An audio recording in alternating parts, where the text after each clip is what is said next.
जय श्री माता जी। ऑनलाइन उपस्थित सभी साधकों का हम स्वागत करते हैं। सर्वप्रथम सामूहिकता में कुंडलिनी चढ़ाकर बंधन लेंगे।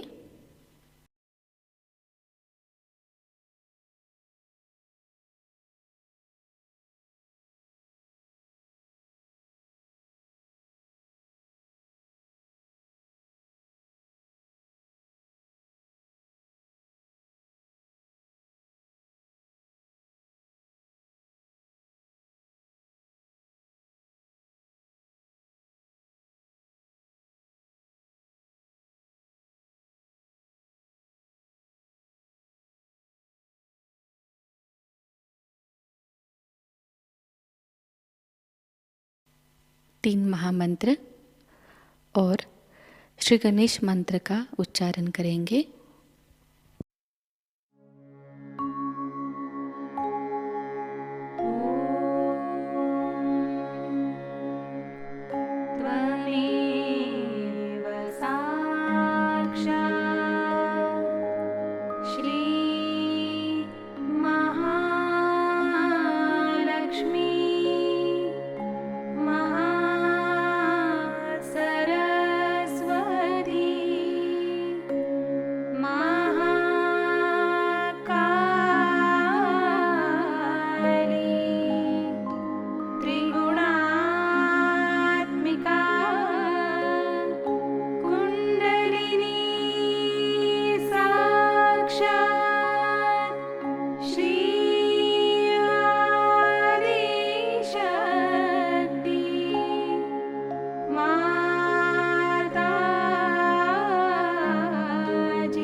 श्री माता जी, कृपावंत होकर हमें संतुलन अवस्था प्रदान कीजिए। श्री माता जी, कृपावंत होकर हमें निर्विचार अवस्था प्रदान कीजिए।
इसी अवस्था में हम परम पूज्य श्री माता जी की अमृतवाणी को ग्रहण करेंगे।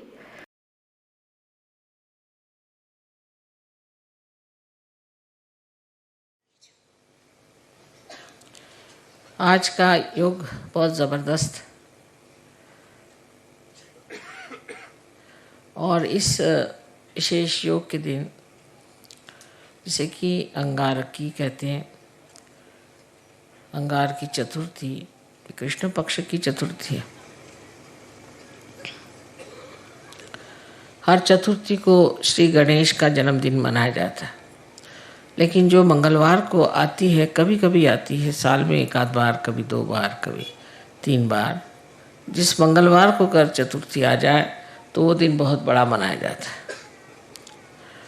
और आज वही योग है कि हम लोग मंगलवार के रोज़ गणपतिपुणे में बैठे हुए हैं, जबकि यहाँ ये बड़ा भारी योग अंगारकी का माना जाता है और यहाँ पर हज़ारों लोग आते हैं श्री गणेश की पूजा करने के लिए। और इस कदर वहाँ पर गाड़ी जाम हो गई थी, 60 गाड़ियाँ सामने की, हम तो पूरा घूम के फिर आए, क्योंकि कितने भी जल्दी चलने से फ़ायदा नहीं हो। जो होना होता है इसी प्रकार होता है। और जब तक सहज में हम इस बात को नहीं समझ पाएंगे कि जो भी होता है उसको सबूरी से देखना चाहिए, उसमें सबूरी होनी चाहिए।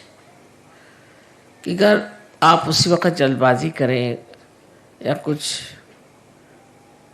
घबराहट आ जाए तो कार्य नहीं हो सकता। सबूरी करें, और सबूरी करने से बराबर सूझ जाता है कि क्या करना चाहिए, कैसे करना चाहिए। सो जल्दबाजी जो है ये असहज चीज़ है। सहज में आप में सबूरी होनी चाहिए, इसके बारे में साईनाथ ने बहुत कहा है कि सबूरी में रहो, साईं मिलत सबूरी में। और सबूरी शब्द जो है कुछ अपभ्रंश है मेरे ख्याल से, लेकिन इसका अर्थ होता है कि कोई भी बात हो रही है तो उसमें तितिक्षा माने ठहर जाना, देखना। और इस तितिक्षा में जब आप आ जाते हैं तो ये परम चैतन्य कार्य कर देता है और आपको बिल्कुल सही बात पता चल जाती है, कैसे चलना चाहिए, क्या करना चाहिए, कौन से रास्ते का अवलंबन करना चाहिए। पर आप अगर जल्दबाजी में आ जाएंगे तो आप विचारों के चक्कर में फंस जाएंगे और इधर से उधर दौड़ते हुए आपको वो चीज़ नहीं मिलेगी। और आज और ऐसा भी एक बड़ा भारी योग है कि आज जीसस क्राइस्ट का भी जन्मदिन है। हमने बहुत बार बताया है कि जीसस क्राइस्ट जो है वो श्री गणेश का ही अवतरण है, और इसका आपके पास में प्रमाण भी है, सजोग। सो आज उनका जन्मदिन होना, आज इनका भी जन्मदिन होना, मंगलवार का दिन होना और इतना बड़ा समारंभ होना और सब दूर आतिशबाजी होना, ये बहुत बड़ी योग की बात है जो हम इस महागणपति के स्थान पे आकर के उस महाविष्णु की पूजा कर रहे हैं।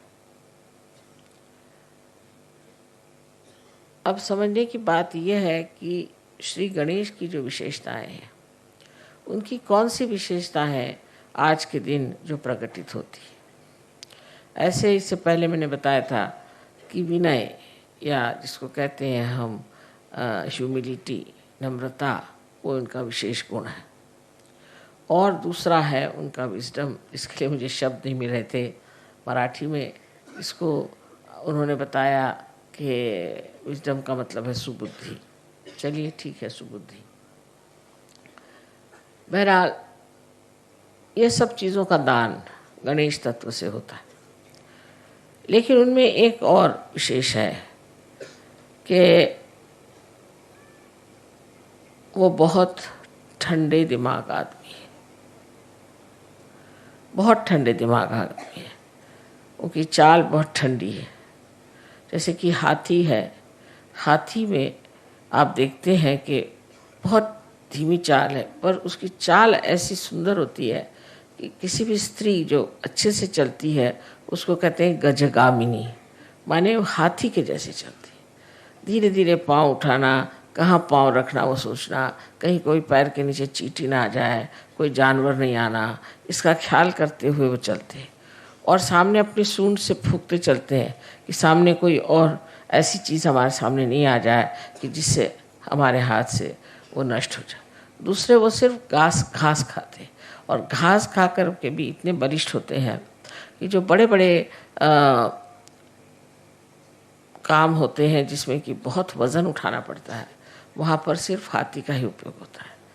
तो इस हाथी की जो विशेषता है वो ये भी है कि ये बहुत धीमी तबीयत का आदमी है, किसी मामले में जल्दबाजी नहीं करता।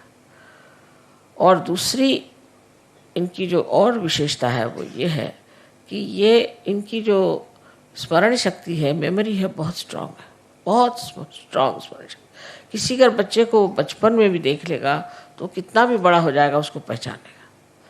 उसी तरह से ये लेफ्ट साइड में श्री गणेश का कार्य होने के कारण आप भी जानते हैं कि जब आपकी लेफ्ट साइड कमज़ोर हो जाती है तो आपकी मेमोरी ख़त्म हो जाती है, और इसलिए हम लोग हमेशा लेफ्ट साइड को उठाते हैं जब मेमोरी ख़त्म हो जाती है। वजह यह है कि आपके अंदर का गणेश तत्व कम हो गया। जब आप राइट साइडेड हो जाते हैं तो आपका लेफ्ट साइड का जो गणेश तत्व कम होते जाता है। जो आदमी बहुत ज़्यादा काम करते हैं, मेहनत करते हैं, उनकी मेमोरी जो है आप देखिए बुढ़ापे में इतनी ख़राब हो जाती है कि वो खुद को भी पहचान पाते हैं या नहीं, ऐसा प्रश्न पड़ जाता है। इसलिए श्री गणेश का जो एक विशेष गुण है कि उनकी सुबुद्धि तो है ही, पर उस सुबुद्धि के साथ उनकी जो स्मरण शक्ति है वो बहुत तीक्ष्ण है। वो हर एक चीज़ को याद करते हैं, और करना ही पड़ता है, क्योंकि कुंडलिनी पर जो कुछ भी निवेदन होता है, जो कुछ भी इम्प्रिंट होता है, जो लिखा जाता है, वो सब कुछ श्री गणेश ही करते हैं। उनके हाथ में एक कलम होती है, उस कलम से वो लिखते हैं। वो कलम भी उन्हीं का एक टूटा हुआ दांत, उससे वो लिख देते हैं कि आप क्या हैं, आपने क्या तकलीफ़ें उठाई, आप क्या परेशानी उठाई, आपकी खोज में आप कहाँ कहाँ गए, क्या क्या गलतियाँ की, वो सब उसके अंदर वो लिख देते हैं। तो जब वो कुंडलिनी उठने लग जाती है तो जैसे टेप रिकॉर्डर में कोई खराबी हो जाए तो कैसे खड़खड़ाने लगता है, ऐसे ही कुंडलिनी की खड़खड़ाहट आप देखते हैं जब आपके चक्रों पे वो गुजरती है। और इसीलिए आपको पता हो जाता है कि इनके ये चक्र खराब है, उनके चक्र खराब है। इस कदर ये बिल्कुल शास्त्रीय साइंटिफिक चीज़ है। तो गणेश तत्व के एक ही गुण नहीं है कि अबोधिता रहे और मनुष्य बहुत निष्पाप रहे, इसी से नहीं होता, पर उसका अनेक गुण है। उसमें से एक गुण ये भी है कि आपके अंदर विजडम होना चाहिए, सुबुद्धि होनी चाहिए, ये जानना चाहिए अच्छा क्या है और बुरा क्या है। अब जो आज की अंगारिका जो है, अंगार की जो आज की विशेष चतुर्थी मानी जाती है, ये क्या चीज़ है? इसमें ऐसा है कि श्री गणेश स्वयं जो है वो अंगार को ठंडा करते हैं।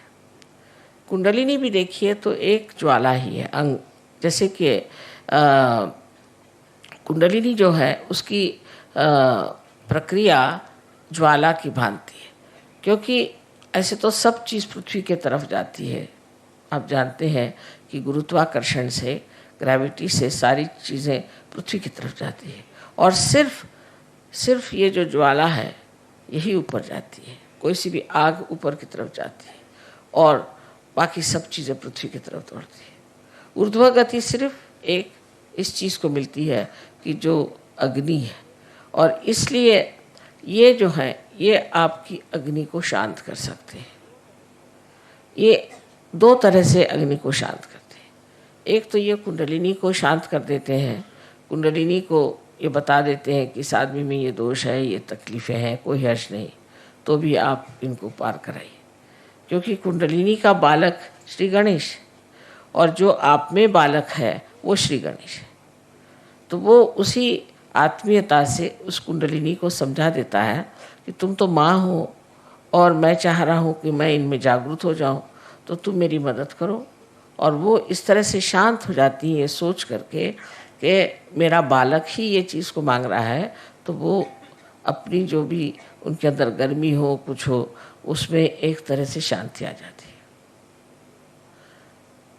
जैसे कि आपने सुना होगा कि एक बार देवी बहुत नाराज़ हो गई और उन्होंने देखा कि संसार में बहुत कुछ लोग बहुत गलत काम कर रहे हैं, और उसे इतनी तकलीफ़ हुई, इतना संताप हुआ कि ये सारी सृष्टि जो मैंने बनाई इसको ही मैं नष्ट कर देती हूँ। तो उन्होंने ये सोच करके और सब दूर संहार की स्थिति बना ली और बहुत नाराज़ हो गई।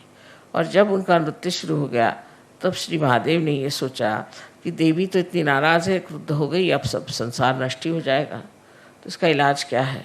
तो उन्होंने उन्हीं का बच्चा जो कि कार्तिकेय था उसको देवी के पैर के नीचे डाल दिया। उस पर पैर रखते ही उनकी इतनी बड़ी जीभ निकल आई, ये मैं क्या करूं।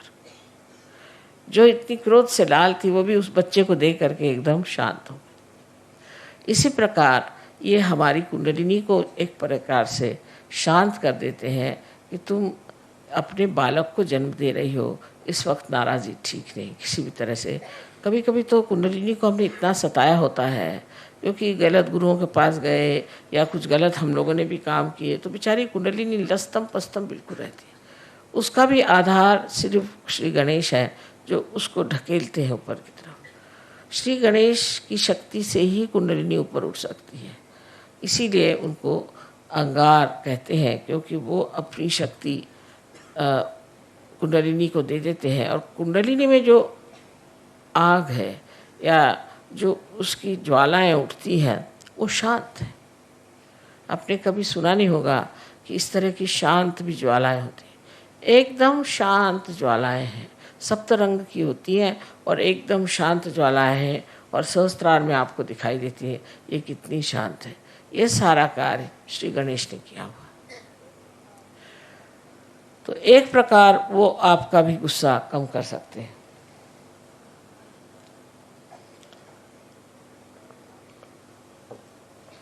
आपकी भी नाराज़गी दूर कर सकते हैं। और जब हम नाराज़ हो जाते हैं तो उसमें हम बहक जाते हैं और हमें याद ही नहीं रहता कि हमें क्या करना चाहिए क्या नहीं करना चाहिए। उसमें हम किसी को मार सकते हैं, पीट सकते हैं, किसी को खून कर सकते हैं, कुछ भी कर सकते हैं। उस वक़्त जो कंट्रोल होता है वो सिर्फ श्री गणेश से होता है और श्री गणेश जो है आपके गुस्से को ठंडा कर देते हैं। अब देखिए कि ईसा मसीह भी उसी तरह के हैं कि उन्होंने ये बताया कि सबको क्षमा कर दो, जिसने तुम्हें तकलीफ़ दी उसके प्रति तुम गुस्सा करते हो, पर अगर तुम सबको क्षमा करना एक बार सीख लो कि सबको क्षमा कर दी। जिन्होंने उनको इतना अपमान करके, इतना सता करके और सूली पे चढ़ाया, उनके लिए भी उन्होंने परमात्मा से, अपने पिता से कहा कि हे पिता इनको क्षमा कर दो, क्योंकि ये जानते नहीं हैं कि ये क्या करें। ऐसे जब ईसा मसीह ने कहा तो आप सोचिए जिस लोगों ने उनको क्रूस पे चढ़ाया, इतना परेशान कर दिया, उनके लिए भी उन्होंने इतनी क्षमा की वृत्ति ली। सो ये उनका एक चरित्र है, एक स्वभाव है। और दूसरा भी ईसा मसीह का चरित्र ऐसा है कि जब लोग उनके मंदिर के सामने बैठ करके और चीज़ें बेच रहे थे, जैसे अपने यहाँ भी है, मंदिरों में लोग जाते हैं तो वहाँ चीज़ें बेचते हैं और वही चीज़ चढ़ाते हैं, जैसे एक नारियल को चढ़ाया फिर ला कर उसको बेचते हैं, माने उसका बिजनेस बना लेते हैं। तब उन्होंने हाथ में एक खंडर लेके सबको मारा और कहा कि तुम ये बिजनेस नहीं कर सकते, तुम्हें अगर करना है तो ठीक है, जो कुछ भी है वो स्वच्छ तरीके से होना चाहिए। ये नहीं कि जो आप भगवान को चढ़ा रहे हैं उसको लाकर फिर बेच रहे हैं, जो हार भगवान को चढ़ा रहे हैं उनको लाकर फिर बेच रहे हैं। इस तरह की चीज़ उन्होंने कहा बिल्कुल ही गलत बात है। और इतना उन्हें क्रोध आया कि उन्होंने हाथ में हंटर लिया और उसको सबको तड़ातड़ मारना शुरू कर दिया। ये दूसरी साइड है। ऐसे ही श्री गणेश की भी एक दूसरी साइड है। दूसरी साइड गणेश की ये है कि जिस वक्त कोई भी राक्षस या दुष्ट आपको परेशान करेगा या तंग करेगा तो वो गणपति है, माने गणों के वो राजा है। तो वो उन राक्षसों को और दुष्टों को नष्ट करते हैं, उनको एकदम उनका सर्वनाश कर देते हैं। आपको कुछ कहने की ज़रूरत ही नहीं है, आपको कुछ बताने की ज़रूरत नहीं, वो खुद ही आपके साथ लगे हुए हैं गण लोग और वो ऐसे लोगों को ठीक ही कर देते हैं जो आप लोगों को तंग करें। सहयोग में आप लोग जान लीजिए कि आप पूरी तरह से सुरक्षित हैं और आपको कोई भी नहीं दुख दे सकता। हाँ, अगर आप सहयोग में हैं तो आपके गण जो हैं वो चारों तरफ घूम रहे हैं और वो यहाँ भी पधारे हैं और वो हर समय आपके ऊपर अपनी सुरक्षितता का उन्होंने पूरी तरह से आपके ऊपर अपना आच्छादन डाल दिया, पूरी तरह से आपको ढक लिया। आपको कोई भी तरह की तकलीफ परेशानी नहीं हो सकती। फिर आप उसको चमत्कार कहते हैं, माँ किस तरह से मैं बच गया, पता नहीं क्या हुआ, मैं कैसे बच गया। ये सब गणों का काम है और गण ये कार्य जब करते हैं तब समझ लेना कि आप वाकई में एक सहयोगी हैं। अगर वो ये कार्य आपके लिए नहीं करते हैं तब तो समझना है कि आप अभी तक पूरी तरह से सहयोगी नहीं हो। दूसरी बात गणों की ऐसी होती है कि हमेशा हमारे शरीर में भी वो कार्यान्वित रहते हैं। शरीर से बाह्य की चीज़ें जो करते हैं वो सिर्फ आप जब पार हो जाते हैं, जब आपका संबंध परमात्मा से हो जाता है, तब वो आपका शरीर और आपका सब धन और आपकी सब चीज़ें, बच्चे, सबको संभालते हैं। पर उससे पहले हमारे अंदर वो एंटीबॉडीज़ बन करके जीते हैं और ये जो एंटीबॉडीज़ होती हैं यही हमें रोगों से बचाती है और उससे हम लड़ झगड़ सकते हैं। तो इसका चक्र जो है सेंटर हार्ट, यहाँ पर स्टर्नम करके जो हड्डी है उसके अंदर शुरू में होता है। 12 साल तक ये एंटीबॉडीज़ तैयार होती हैं और वो फिर सारे शरीर में दौड़ करके तैयार रहते हैं। जब भी कोई परेशानी होगी तो स्टर्नम हिलने लग जाएगा और उसके हिलते ही जैसे रिमोट कंट्रोल होता है इस तरह से इनको पता हो जाता है और ये फिर उस आने वाले कोई भी जो आदमी आपके ऊपर आक्रमण कर रहा है या कोई सी भी चीज़ आक्रमण कर रही है, कोई वायरस आ रहा है या किसी भी तरह का कोई रोग आपके अंदर घुस रहा हो, उससे ये लड़ते हैं। और जब आप माँ के विरोध में कार्य करते हैं, माँ के विरोध में काम करने का मतलब है नैतिकता से गिर जाना। पिता के विरोध में जाने का मतलब है कि आप कार्यशील न हो, कार्यक्षम न हो, आप कार्यकर्ता न हो, आप में आलस्य आ जाए, ये तो पिता के खिलाफ पाप है। लेकिन माँ के खिलाफ पाप है जहाँ आप अपनी नैतिकता को खो देते हैं। जिन्होंने अपनी नैतिकता को खो दिया है ऐसे लोगों का ये चक्र बहुत कमज़ोर हो जाता है और इसीलिए फिर ये चक्र जो है इसको ठीक करने में बड़ी मुश्किल हो जाती है। और जो लोग इस तरह से गिर जाते हैं और उनका ठीक होना भी मुश्किल हो जाता है, जैसे एड्स की बीमारी है या इसी तरह की जो बीमारियां हैं जिसे कि हम गुप्त रोग कहते हैं, ये सारे गुप्त रोग अनैतिकता से आते हैं और ये अनैतिकता के रोग जो हैं किसी तरह से भी ठीक नहीं हो सकते जब तक आपके गणेश तत्व ठीक नहीं हो जाएगा। इसलिए समझ लेना चाहिए कि हमें अपने अनैतिकता से अपने सारे व्यक्तित्व को, अपने सारे जीवन को पूरी तरह से आडोलित रखना चाहिए, पूरी समय उसमें पवित्रता में डूबे रहना चाहिए। ये जो पवित्रता है उसके बारे में ईसा मसीह ने बहुत बढ़कर बात कही है, क्योंकि आज्ञा चक्र पे उनका स्थान है, इसलिए उन्होंने आज्ञा चक्र पे बहुत बड़ी बात कही और वो ये कहा कि तुम्हारे आँखों में भी कोई भी अपवित्रता नहीं होनी चाहिए। Thou shalt not have adulterous eyes। आँखें भी ऐसी हो, वो भी निर्मल होनी चाहिए, क्योंकि आँखें निर्मल कर नहीं है तो ईसा मसीह वहाँ नहीं है। लेकिन देखिए परदेश में हम देखते हैं कि हर एक ईसा को मानने वाले लोग सबकी आंखें बहुत ख़राब है। इस औरत की तरफ देख, उस औरत की तरफ देख, उस तरफ देख, फिर औरतें भी ऐसी आदमियों की तरफ देख, उनकी आंख ऐसी चलती रहती, कभी आंख स्टेडी नहीं रहती। और फिर एक बार ये चल जाए तो ये नेगेटिविटी होती है, भूत है, आँखों से चलते हैं और एक पे जाएंगे फिर दूसरे पे जाएंगे। उसका कोई खेल ऐसा है कि उस खेल में कोई मज़ा तो नहीं आता, पर वो खेल ही अपने आप ही चलते रहता है और आदमी इसी में पागल हो जाता है। तो ईसा मसीह ने भी पवित्रता की अति सूक्ष्म बात कह दी कि तेरी आँख भी अपवित्र नहीं होनी चाहिए, किसी की और तेरी आँख से भी तुम अपवित्रता के भावना से न देखो। ये बात उन्होंने कही, जैसे कि ये पवित्रता का ही पूरा स्रोत है, इसलिए उन्होंने पवित्रता की बात की। ईसा मसीह ने ज़्यादातर पवित्रता की ही बात की, जहाँ जहाँ बात की है वो ज़्यादातर कि आप अपने को कैसे पवित्र रख सकते हैं और कैसे आप नैतिकता के बल पर खड़े हो सकते हैं। सो सहयोग में, सहज में सब होता है जब आप गणेश जी को पूर्ण तरह से वर्ण करते हैं और गणेश जी को मानते हैं कि ये शक्ति हमारे अंदर आ जाए। ऐसे तो हर एक चक्र पे गणेश का स्थान है और मैं हमेशा कहती हूँ कि हर एक चक्र पे एक वाइस चांसलर बैठे हुए हैं, चांसलर साहब बैठे हैं। जब तक ये सर्टिफिकेट नहीं देंगे तब तक कुंडली चढ़ेगी नहीं और हर चक्र पे ये काम करते।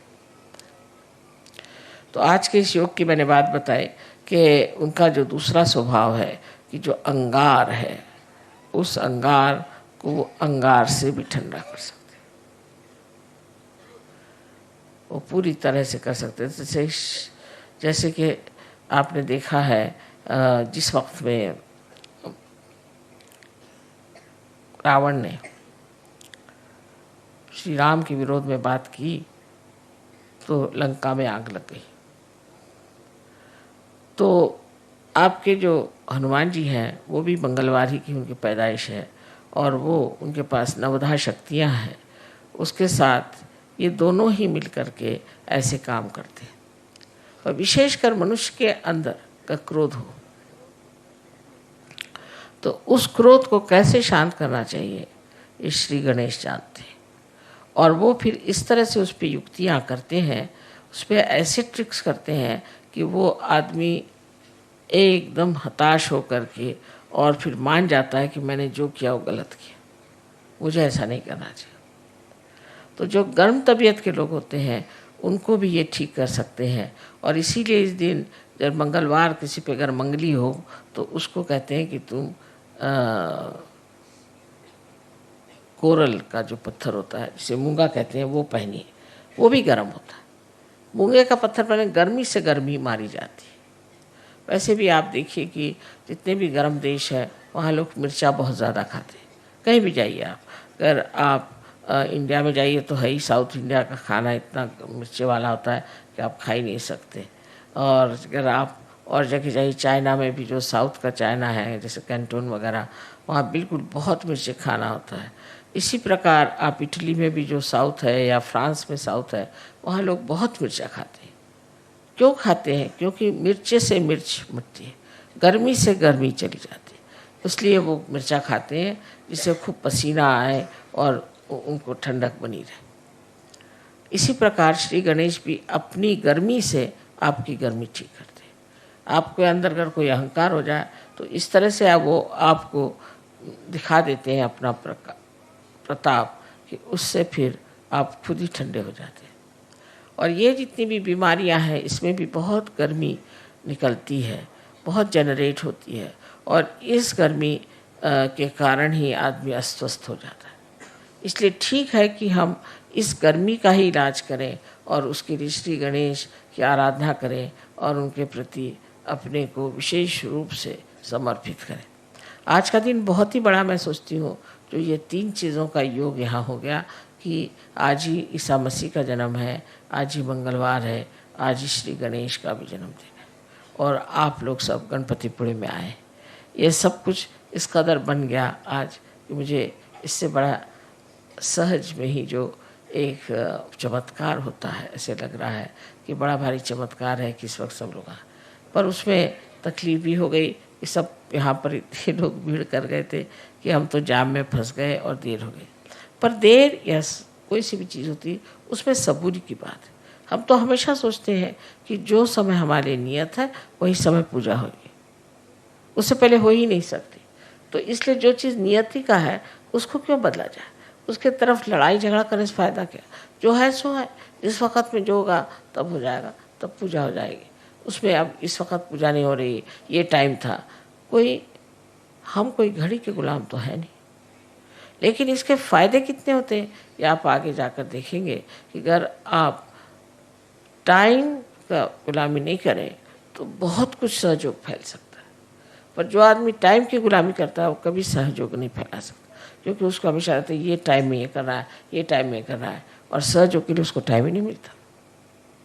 पर जो कहेगा कि मुझे सहयोगी करना है तो पूरा टाइम उसके लिए पड़ा हुआ है और पूरी चीज़ बढ़िया तरीके से हो जाती है। पर इस पर सिर्फ बात यह है कि एक तो अनुभव होना चाहिए और अनुभव होने के बाद उस पर विश्वास होना चाहिए।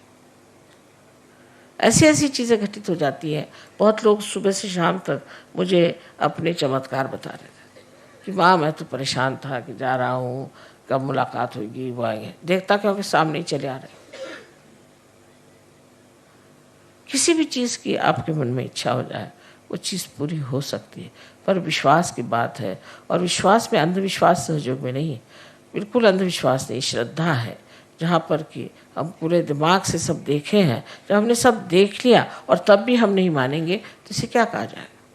इसे कहा जाएगा कि आप बहुत ही ज़्यादा बेईमान हैं, या आप झूठ बोलते हैं, और या आप महामूर्ख हैं। इनमें से 3 चीज़ें हो सकती हैं कि आप जब सब चीज़ों को देख रहे हैं, उसको जान रहे हैं, वो सब वर्तित हो रहा है, उस पर भी आप उस पर विश्वास नहीं करते, तो फिर आप में कुछ न कुछ खराबी। ये सब देखते हुए आप सोच सकते हैं कि श्री गणेश कितनी बड़ी चीज़ है। और वो इस महाराष्ट्र में 8 अष्टविनायक हैं, जिनकी वजह से इस महाराष्ट्र को बहुत ज़्यादा पुण्य मिला हुआ। लेकिन तो भी लोग इतने पागल हैं, वह इसी के पीछे दौड़ते रहेंगे, यही सब करते रहेंगे, कर्म कांडों में फंस जाएंगे, पर ये नहीं होगा कि सत्य को प्राप्त करें। अब आप लोग बहुत नसीब वाले हैं, बहुत समझदार हैं, जो आप लोगों ने सत्य को खोजा और आपने पा ली। लेकिन अब इसको बनाने के लिए आपको चाहिए कि आप गणेश के गुणों को अपने अंदर ले लीजिए। मैं देख रही थी हज़ारों लोग आए थे गणेश जी की पूजा के लिए। इनमें से कितने लोग गणेश जी को जो मानते हैं, कितने लोग ऐसे जिनमें गणेश जी का कोई भी गुण हो, ऐसा कुछ दिखाई देते। शराब पिएंगे, आपस में लड़ेंगे, झगड़ेंगे, औरतों को सताएंगे, मारेंगे, पीटेंगे, सब करेंगे, और श्री गणेश के अंगारिका में पहुंच गए। अरे आप जब इतनी बड़ी अंगार है तो आप काहे को आए हैं? इसका कोई विचार ही नहीं करता कि हम किसी चीज़ में विश्वास करते हैं तो उसके गुण हमारे अंदर कितने हैं।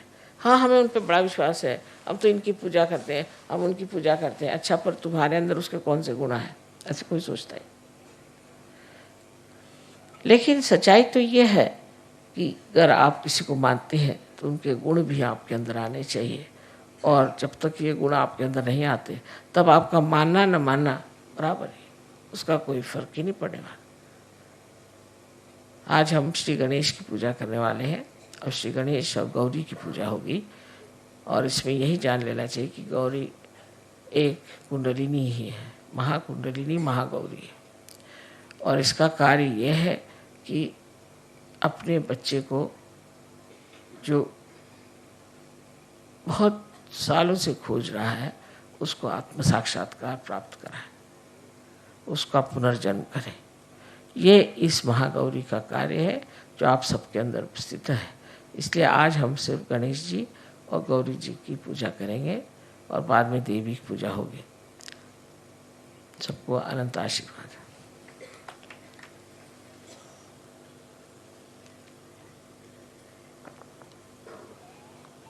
In short, I told them what is so special about today.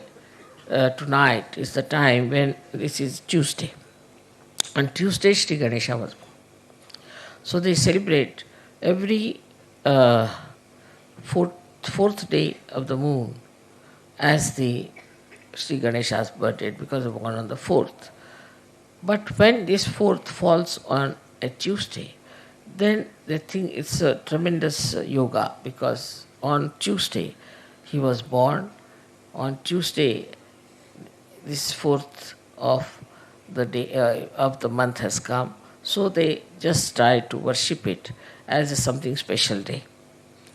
Now I also told them what is the quality of Sri Ganesha, which we see in Christ, and as Christ is the incarnation of Sri Ganesha. Today remarkable thing is that the third yoga is that today is the birthday of Christ.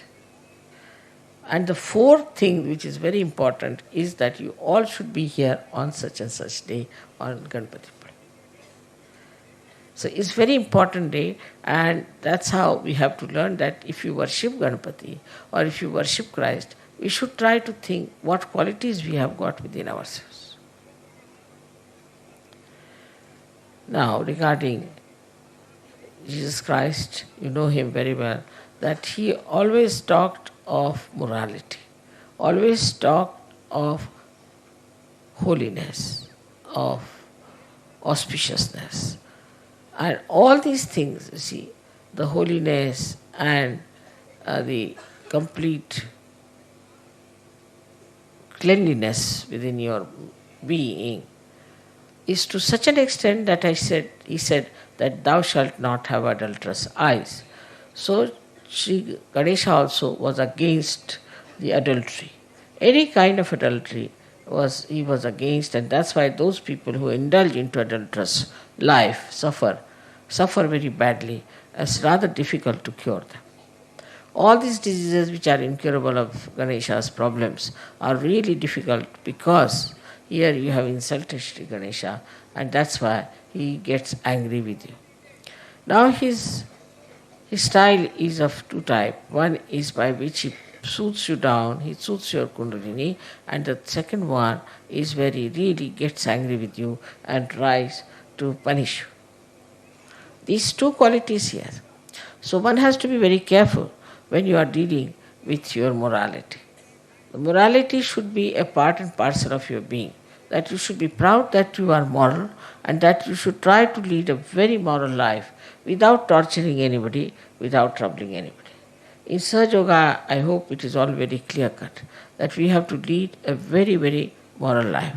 Of course, all my lecture can be translated later, and I hope you will be able to enjoy it. But this is the best part of it, that today we have the birthday of Christ, the birthday of Sri Ganesha, and also on such a date which is so well worshipped and regarded as something important in India. May God bless you.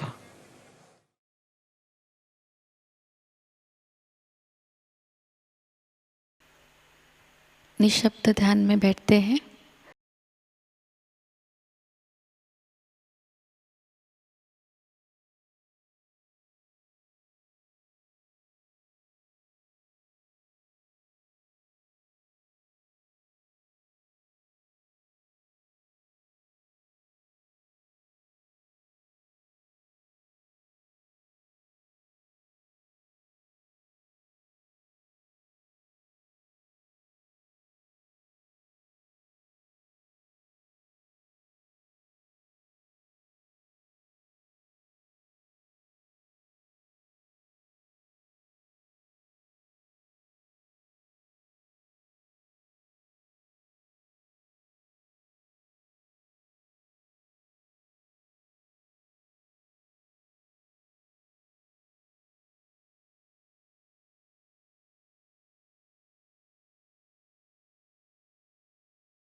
परम पूज्य श्री माता जी, आपकी परम कृपा में हम सब एक प्रतिभाशाली व्यक्तिमत्व बन जाए। श्री माता जी, आपकी परम कृपा में हम सब आपके श्री विराट स्वरूप के अंग प्रत्यंग बन जाए। अपनी ध्यान धारणा और सामूहिक कार्य की तपश्चर्या से हम श्री आदिशक्ति के एक प्रभावी और प्रभावशाली माध्यम बन जाएं।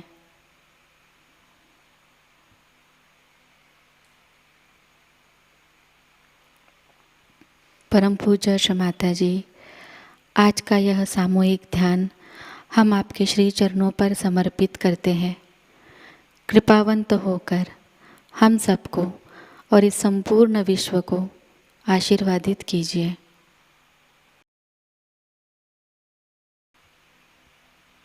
श्री माँ को प्रणाम करेंगे और सामूहिकता में कुंडलिनी चढ़ाकर बंधन लेंगे।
आज का यह ध्यान केंद्र यही संपन्न होता है।